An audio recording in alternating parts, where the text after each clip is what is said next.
નમસ્કાર વિદ્યાર્થી મિત્રો, હું સંજય પ્રજાપતિ પરાશર ગ્રુપ ઓફ સ્કૂલના ઓનલાઈન એજ્યુકેશનમાં સર્વ વિદ્યાર્થી મિત્રોનું હાર્દિક સ્વાગત છે.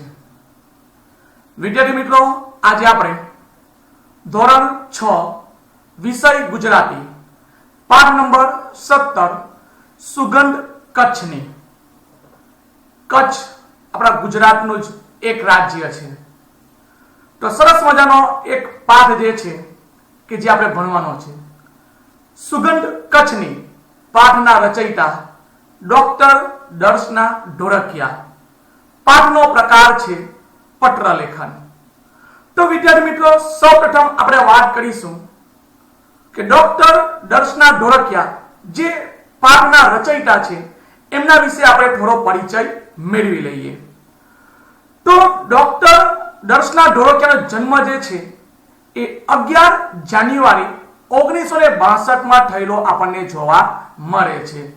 ફરી એકવાર, ડોક્ટર દર્શના ઢોળકિયા જેનો જન્મ 11/1/1962 ની અંદર થયેલો આપણને જોવા મળે છે. ડોક્ટર દર્શના ચમનલાલ ઢોળકિયાનો જન્મ કચ્છ જિલ્લાના ભુજમાં થયો હતો. ક્યાં થયો હતો? કચ્છ જિલ્લાના ભુજમાં થયો હતો. તેમણે નરસિંહવર્મન ચરિત્ર વિમર્શ, તદુપરાંત મહાભારત ચરિત્ર વિમર્શ, આતે પહોર આનંદ રે, પરિચય પર્વ જેવા 14 જેટલા પુસ્તકો જે છે એ આ ડોક્ટર દર્શનાબેન જે છે એમણે લખેલા જોવા મળે છે. ડોક્ટર દર્શના ઢોળકિયા જે છે કે જેઓ હાલ કચ્છ યુનિવર્સિટીની અંદર ભાષા ભવનના ગુજરાતી વિભાગના અધ્યક્ષ અને પ્રોફેસર તરીકે કાર્ય કરે છે. ધ્યાન રાખજો કે ભાઈ ડોક્ટર દર્શના ઢોળકિયા જે છે એ અત્યારે ક્યાં આગળ કાર્ય કરે છે. તો જોઈએ છે આપણે કે ભાઈ કચ્છ યુનિવર્સિટી. કઈ યુનિવર્સિટી? કચ્છ, કે જ્યાં ભાષા ભવન ગુજરાતી વિભાગની અંદર તેઓ પોતે એક અધ્યક્ષ તરીકે અને સાથે સાથે એક પ્રોફેસર તરીકે પણ પોતે સેવા બજાવતા જોવા મળે છે. ડોક્ટર જયંત ખત્રી, બકુલેશ પારિતોષિક, ડોક્ટર પ્રમોદ કુમાર પટેલ વિવેચન પારિતોષિક તેમને પ્રાપ્ત થયા છે. તો વિદ્યાર્થી મિત્રો, આ પારિતોષિક શું છે? તો પારિતોષિક એટલે કે ગુજરાતી સાહિત્યની અંદર જે ગુજરાતી લેખનકર્તાઓ જે છે કે જેઓને આપવામાં આવતો એવોર્ડ, એક પ્રકારનું એમને કરવામાં આવતું સન્માન, જેને આપણે પારિતોષિક કહેવામાં આવતું જોવા મળે છે. તો આપણે આ પાઠની અંદર શું શીખવાનું છે? તો આપણને ડોક્ટર દર્શના ઢોળકિયા જે છે એ સુગંધ કચ્છની પાઠની અંદર આપણે શીખવે છે કે આ પાઠની અંદર કચ્છના જોવાલાયક સ્થળોની માહિતી નું રસપ્રદ શૈલીમાં વર્ણન કરવામાં આવ્યું છે. યાને કે વિદ્યાર્થી મિત્રો, તમે, હું કદાચ આપણે કચ્છ ન જઈ શકીએ, પરંતુ અહીંયા બેઠા બેઠા કચ્છમાં શું છે, શું જોવાલાયક છે, કઈ સારી વસ્તુ છે, એ વસ્તુનું જ્ઞાન જે છે એ આપણે બેઠા બેઠા આ સુગંધ કચ્છની પાઠની અંદર આપણે કરીશું. કચ્છની ભૌગોલિક સ્થિતિ પણ સુંદર રીતે આલેખાયેલી છે. આપણા કચ્છની જે ભૌગોલિક સ્થિતિ છે ત્યાંની એની વર્ણન પણ સુંદર રીતે આ પાઠની અંદર ડોક્ટર દર્શના ઢોળકિયા દ્વારા કરવામાં આવેલું જોવા મળે છે. તો વિદ્યાર્થી મિત્રો, આપણે સૌ એક સાથે મળી સુગંધ કચ્છની જે પત્ર લેખન છે એ પાઠની શરૂઆત કરીએ. તો વિદ્યાર્થી મિત્રો, ધ્યાન રાખજો, આપણો પાઠનો પ્રકાર છે પત્ર લેખન. તો પત્ર લેખન શું છે?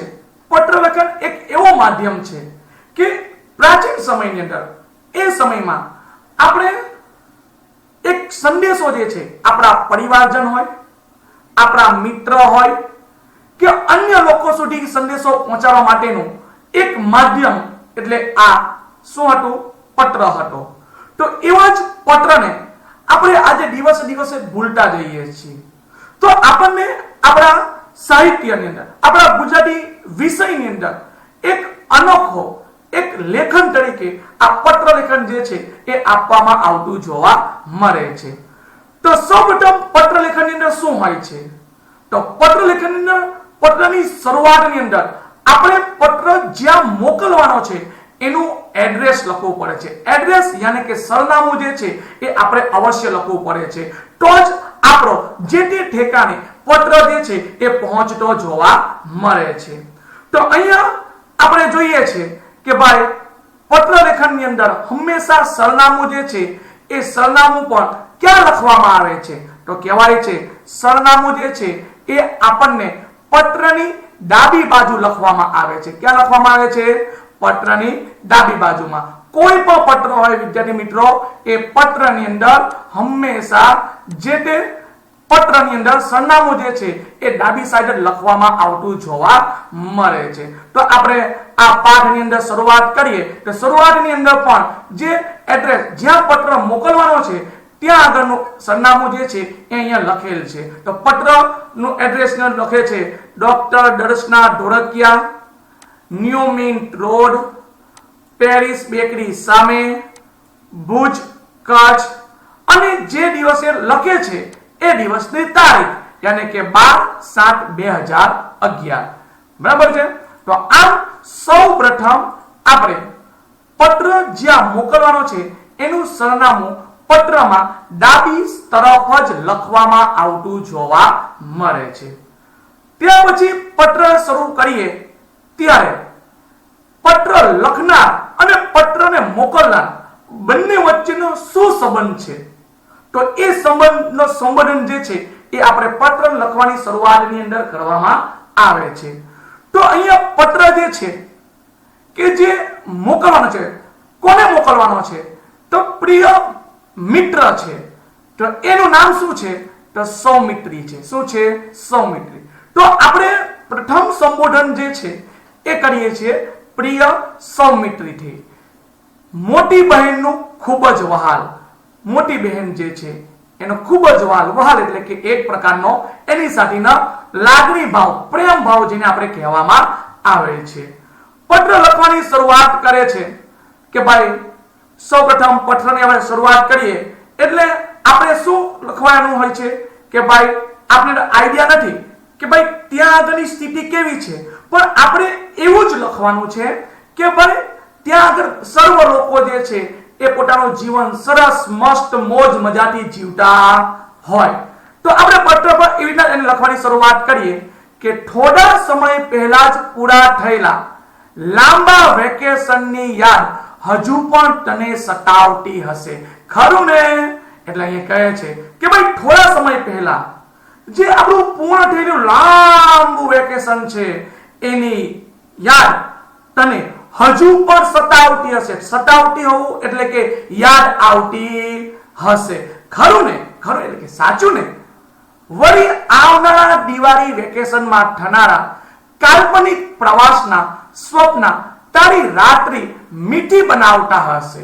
યાની કે આવનારા દિવાળી વેકેશનમાં થનારા કાલ્પનિક પ્રવાસના સ્વપ્ન, ધ્યાન રાખજો, કાલ્પનિક. કાલ્પનિક એટલે કે આપણામાં કલ્પના જે ઉદ્ભવે છે એ ઉદ્ભવેલી કલ્પના જેને અહીંયા કાલ્પનિક કહેવામાં આવે છે. તો આ જે કાલ્પનિક પ્રવાસના સ્વપ્ન જે છે એ તારી રાત્રિને મીઠી બનાવતા હશે. આપને ખ્યાલ છે કે આપને અગાઉથી જો કોઈ ખ્યાલ હોય કે મારે ફલાણા ઠેકાણે જવાનું છે, ફલાણા ઠેકાણે હોટલમાં જમવા જવાનું છે, તો અગાઉથી આપને ખ્યાલ આવે ને તો મનની અંદર સતત ને સતત વિચાર આવશે કે આપણે શું કરીશું, કેમ કરીશું, શું ખાઈશું, ક્યાં ફરીશું. આવા આપણે આંખ બંધ કરીને સપનાની અંદર પણ આવું જોતા હોઈએ છીએ. તો એને અહીંયા કહે છે કે કાલ્પનિક સ્વપ્નમાં તારી રાત્રિને મીઠી બનાવતા હશે. હા, જો એ સંદર્ભમાં જ મને સૂઝ્યું કે આવનારા દિવાળી વેકેશનમાં તું તારી મોસાળની ભૂમિ કચ્છના પ્રવાસે આવીને આપણા કચ્છની ભૂમિનો, તેની સંસ્કૃતિનો પરિચય મેળવે તો કેવું? ધ્યાન રાખજો, અહીંયા શું કહે છે કે ભાઈ એને એવો વિચાર આવે છે. કોને વિચાર આવે છે? પત્ર લખનારને. તો પત્ર લખનાર કોણ છે? તો કહેવાય છે મોટી બહેન. કોણ છે? મોટી બહેન. એને શું કહે છે કે તારી મોસાળની ભૂમિ. મોસાળની ભૂમિ એટલે કઈ થઈ? જે પ્રમાણે મમ્મીનું પિયર એટલે કે આપણા મામાનું ગામ, જેને આપણે શું કહેવાય છે, મોસાળની ભૂમિ કહેવામાં આવે છે. તો કહે છે કે તું તારી મોસાળની ભૂમિ કચ્છના પ્રવાસે આવી આપણા કચ્છની ભૂમિ, આપણો જે કચ્છ છે એ કચ્છની ભૂમિ અને એની જે સંસ્કૃતિ છે ત્યાંની, એ સંસ્કૃતિ કેવી છે એનો પરિચય મેળવે. તો કેવું લાગે તને? આવું જે છે એ એની મોટી બહેન જે છે એ સૌમિત્રીને કહેતી જોવા મળે છે. ચાલ, તને એવું મન થાય એ માટે આપણે કચ્છની વાર્તા કરીએ. એટલે શું કહે છે, ચાલ હવે જો તને કચ્છ વિશે જાણવાની ઈચ્છા પ્રગટ થઈ છે તો આપણે એના વિશે વધુ માહિતી મેળવીએ. બરાબર છે? તને થશે કે એવું તે શું છે કચ્છની ભૂમિમાં? તને થશે કે એવું તો શું છે કચ્છની ભૂમિમાં? અત્યાર સુધી તો એ રણના પ્રદેશ તરીકે ઓળખાતો હતો કે ભાઈ એવું તો કચ્છની ભૂમિમાં શું છે કે એ પ્રદેશ તો આજ દિન સુધી એક રણ પ્રદેશની ભૂમિ તરીકે ઓળખાતો હતો. હજુ હમણાં સુધી બહારથી આવતા લોકો માટે કચ્છ એક અજાણ્યો સજારૂપ લાગે તેવો પ્રદેશ હતો. કે અત્યાર સુધી તો આ પ્રદેશ કેવો હતો કે જે બહારથી આવે એવા લોકો માટે એક અજાણ્યો પ્રદેશ લાગતો હતો, સજારૂપ. કેમ આવું કહેવામાં આવે છે? તો તમને મને ખ્યાલ છે કે ભાઈ કચ્છ જે છે એ કચ્છ શું છે? તો ભાઈ કચ્છ એ રણ પ્રદેશ છે. રણ પ્રદેશમાં શું જોવા મળે? ભાઈ રણ પ્રદેશની અંદર કશું જોવા મળતું નથી. એક વેરાન હોય છે. શું હોય છે? વેરાન પ્રદેશ હોય છે. બરાબર છે? તો આમ આપણે કદાચ આપણે ઘણી બધી ટીવી ની અંદર એડ પણ જોઈએ છે અને એ એડ ની અંદર આપણે જે કચ્છ વિશે ઘણી બધી આપણે અમિતાભ બચ્ચન જે છે એ પોતે એક એડ લઈને આવે છે અને એ એડ ની અંદર કહે છે કચ્છ નહીં દેખા તો કુછ નહીં દેખા. આપણે બધા વિદ્યાર્થી મિત્રોએ આ વસ્તુ જાણીએ છીએ. તો આ કચ્છ જે છે એ અત્યાર સુધી લોકો માટે કેવું હતું કે એક અંજાન સ્વરૂપ હતું કે એના વિશે લોકો જાણતા ન હતા. એને માત્ર ને માત્ર શું કહેતા હતા કે બસ એક રણ પ્રદેશ છે, ત્યાં જોવાનું તો શું હોય. બરાબર છે? તો આમ આ પ્રમાણે જે કચ્છ જે છે એ કચ્છ ઓળખાતો હતો. હવે વાત કરીએ આગળ. ખરેખર જે લોકો કચ્છમાં રહ્યા, કચ્છનો માન્યો, તેમને સત્ય સમજાયું કે એ સૌ કચ્છ પ્રદેશના પ્રેમમાં પડી ગયા ને આવા પ્રદેશની ભૂમિને તું પણ ઓળખે જાણે એના માટે કરીને તને આ પત્ર લખવા બેસી છું. શું કહે છે કે ખરેખર લોકો જે છે એ જે બહારથી આવીને કચ્છમાં રહ્યા છે, કચ્છને માન્યું એટલે કે એને જોયું છે અને તેઓને સત્ય સમજાયું છે. શું સમજાયું છે? કે કચ્છ પ્રદેશના એ સર્વ લોકો ત્યાં રહી અને એક પ્રેમમાં પડી ગયા. પ્રેમમાં પડવું એટલે કે એ કચ્છ એને સૌથી વધુ પ્રિય બની ગયેલું જોવા મળે છે. તો આવી ભૂમિ પ્રદેશ છે એને તું ઓળખે, તું જાણે, એના માટે હું તને આજે પત્ર લખવા માટે બેસી ગયેલી જોવા મળે છે. ભાઈ સૌમિત્રી, કેવો છે આપણો આ પ્રદેશ? શું કહે છે ભાઈ સૌમિત્રી, કેવો છે આપણો આ પ્રદેશ? ડીંગી ધરા, ડીંગી દોરી, ડીંગા બોલ, ડીંગી બોલી જેવું વિધાન જે છે એ કચ્છ માટે વપરાયું છે. કચ્છ માટે કયું વિધાન વપરાયું છે? તો કહે છે ડીંગી ધરા, ડીંગા દોરી, ડીંગા બોલ, ડીંગી બોલી જેવું વિધાન જે છે એ વિધાન વપરાયેલું આપણને જોવા મળે છે. ડીંગી, એ ડીંગીનો મીનિંગ અહીંયા શું લીધો છે કે મજબૂત લીધો છે. શું લીધો છે? મજબૂત. ડીંગી ધરા, ધરા એટલે શું? પૃથ્વી. તો શું કહે છે કે મજબૂત ભૂમિ. એ જ ડીંગા દોરી, દોરી એટલે શું? બળદ. બળદ આપણે બધાને ખ્યાલ છે. તો મજબૂત બળદ અને ડીંગા બોલ, બોલ એટલે કે બોલવામાં આવતા શબ્દ. તો આ વિધાન જે છે એ કચ્છ માટે વપરાયેલું જોવા મળે છે. તો ફરી એકવાર કચ્છ માટે કયું વિધાન વપરાયેલું જોવા મળે છે?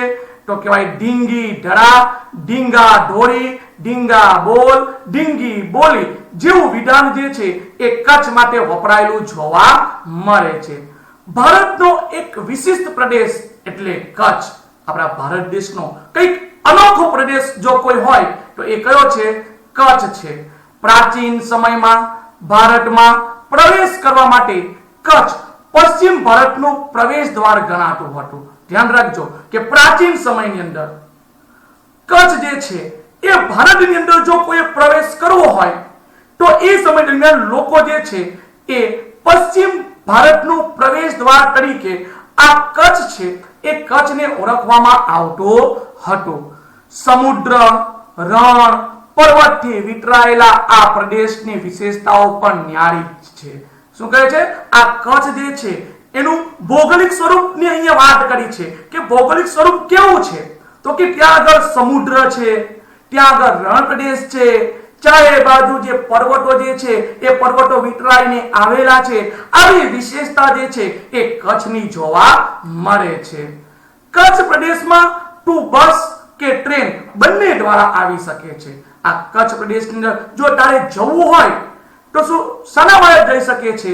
તો તું કહે છે કે બસ અથવા ટ્રેન, તારે જે યોગ્ય લાગે એ મારફતે તું કચ્છની અંદર જઈ શકતી જોવા મળે છે. એ જ પ્રમાણે કહે છે કે માત્ર ગુજરાતના જ નહીં પરંતુ ભારતના એ બીજા નંબરના સૌથી મોટા જિલ્લા કચ્છમાં પૂર્વથી પશ્ચિમ ફરતા કુલ 9 કલાક જેટલો સમય લાગે છે. અહીંયા શું કહે છે કે ગુજરાતના જ નહીં પરંતુ ભારતના બીજા નંબરના સૌથી મોટા જિલ્લો કયો છે? કચ્છમાં. તો કચ્છમાં પૂર્વથી પશ્ચિમ તરફ આખો એ પૂર્વ પશ્ચિમ એરિયો તમારે ફરવો હોય, જોવો હોય, જાણવો હોય તો કેટલો સમય લાગે છે? તો અહીંયા કહ્યું છે કે ઓછામાં ઓછો 9 કલાક જેટલો સમય તો લાગતો જોવા મળે છે. એ જ પ્રમાણે કચ્છની અંદર 2 રણ છે. કેટલા રણ છે? 2 રણ. તમે જાણો છો, તમને ખ્યાલ છે, તમે અલગ અલગ વિષયની અંદર અભ્યાસ પણ કરો છો કે ભાઈ કચ્છની અંદર 2 રણ આવેલા છે. કયા 2 રણ? તો કહેવાય કચ્છનું નાનું રણ અને કચ્છનું મોટું રણ. તો આ જે છે એ રણની વિશેષતા શી ખબર છે તને? કે આ બંને રણ છે, નાનું રણ અને મોટું રણ. આ બંને રણ વચ્ચે શું વિશેષતા છે તને ખબર છે? એમાં દેખીતી રીતે ક્યાંય રણના લક્ષણો નથી. જો તમારે નજરે જોવું હોય બંને રણ તો એના લક્ષણો જે છે તમને ક્યાંય નજરે આવતા નથી. તો અહીં ક્યાંય અને રેતી જોવા નહીં મળે. આખી દુનિયાના રણોથી આપણું રણ એ રીતે જુદું પડે છે. યાને કે આપણું કચ્છનું કહેવાય છે રણ, પણ રણ કહેવા છતાં પણ આપણે એ રણ પ્રદેશમાં કોઈ જગ્યા ઉપર રેતી જોવા મળતી નથી. માટે એ દુનિયાના રણ પ્રદેશ કરતા આપણા કચ્છનું રણ જે છે એ આપણને કંઈક અલગ જોવા મળે છે. અહીં વર્ષમાં 8 મહિના દરિયાનું પાણી હોય છે ને 4 મહિના આ રણ સુકાયેલું હોય છે. અહીં શું કહે છે કે ભાઈ વર્ષના કેટલા મહિના હોય છે? 12 મહિના. તો 12 મહિનામાંથી અહીંયા 8 મહિના જે છે એ દરિયાનું પાણી આપણને જોવા મળે છે અને બાકીના 4 મહિના જે છે એ 4 મહિનામાં આ જે પાણી જે છે એ આપણે જોવા મળતું નથી. યાને કે આ રણ જે છે એ આખું કેવું જોવા મળે છે? પાણી વિનાનું, જેને આપણે શું કહીએ છીએ? સુકાયેલું જોવા મળે છે. એ તમારે કચ્છમાં પ્રવેશ કરવા માટે સુરજબારીનો પુલ તૈયાર કરવામાં આવ્યો છે. ધ્યાન રાખજો કે ભાઈ આપણે કચ્છની અંદર પ્રવેશ કરવો હોય તો કચ્છના પ્રવેશ માટે સુરજબારી, ધ્યાન રાખજો, એ પુલ તૈયાર કરવામાં આવેલો જોવા મળે છે. માટે આ સુરજબારી છે ને, ધ્યાન રાખજો વિદ્યાર્થી મિત્રો, સુરજબારીને કચ્છનો પ્રવેશ દ્વાર પણ કહેવામાં આવે છે. જનરલ નોલેજ તરીકે યાદ રાખવું હોય તો રાખી શકો છો કે ભાઈ કચ્છનો પ્રવેશ દ્વાર એટલે કયો? તો કચ્છનો પ્રવેશ દ્વાર એટલે કે સુરજબારી. બરાબર છે? આગળ જોઈએ. વર્ષો પહેલા કચ્છ ચારે તરફ પાણીથી ઘેરાયેલો બેટ હતો. કે ભાઈ વર્ષો પહેલા આ જે કચ્છ જે છે એ કચ્છ એની ચારે બાજુથી પાણી જે છે એ ઘેરાયેલો બેટ. બેટ એટલે શું કહેવાય? ટાપુ. કે જે જમીન વિસ્તારની ચારે બાજુ પાણી હોય એને શું કહીએ છીએ? ટાપુ કહીએ છીએ, બેટ કહીએ છીએ. તો આ કચ્છ પણ જે પ્રાચીન સમયની અંદર ગયા વર્ષો પહેલા જે છે એની જમીન છે એ ચારે બાજુથી પાણીથી ઘેરાયેલી હતી. માટે એને શું કહે છે? બેટ કહે છે. તેનો આકાર કાચબા જેવો લાગતો હોવાથી તેનું કચ્છ નામ પડ્યું એવી માન્યતા છે. તો ધ્યાન રાખજો વિદ્યાર્થી મિત્રો કે કચ્છ નામ કેવી રીતે પડ્યું, તો કહેવાય છે કે એનો આકાર જે છે એ કેવો હતો, કાચબા જેવો, અને કાચબા જેવો આકાર હોવાને કારણે તેનું નામ જે છે એ કચ્છ પાડવામાં આવેલું જોવા મળે છે. પરીક્ષામાં એક વાક્યનો પ્રશ્ન પૂછાય તો આપણને ખ્યાલ હોવો જોઈએ કે ભાઈ કચ્છ નામ શાના કારણે પડ્યું, તો કહેવાય છે કચ્છનો જે જમીન આકાર જે છે એ કેવો છે, કાચબા જેવો છે. બધા આપણે કાચબો જોયો છે, હા, તો આ કાચબા જેવો આકાર હોવાને કારણે એનું નામ જે છે એ કચ્છ પડેલું જોવા મળે છે. ભૂસ્તરીય હલનચલનથી કચ્છની ભરતી સમુદ્ર તટ પરથી ઉપર આવતી થઈ અને ઉત્તરનો ભાગ પાણી વગરનો અને રેતી વગરના સપાટ રણમાં પરિવર્તિત થયેલો જોવા મળે છે. ધ્યાન રાખજો, ભૂસ્તરીય હલનચલન. ભૂસ્તરીય એટલે કે જમીનના પેટાળમાં થતું હલનચલન, જેને આપણે એક શબ્દમાં ભૂકંપ કહીએ છીએ. તો આ ભૂકંપના કારણે, આ ભૂસ્તરીય હલનચલનના કારણે કચ્છની અંદર ભરતી સમુદ્ર તટ પરથી ઉપર આવતી ગઈ. ઉપર આવવું એટલે કે એ જમીન પ્રદેશ છે એ કેવો, સમુદ્ર કિનારા પ્રદેશથી ઊંચો થતો ગયો અને એનો ઉત્તરનો ભાગ જે છે એ પાણી વિનાનો થયો અને રેતી વગરનો સપાટ રણની અંદર એ પરિવર્તિત પામેલું જોવા મળે છે. આવું જ આપણું એક કચ્છનું રણ ની વિશેષતા જે છે એ વિશેષતા જોવા મળે છે.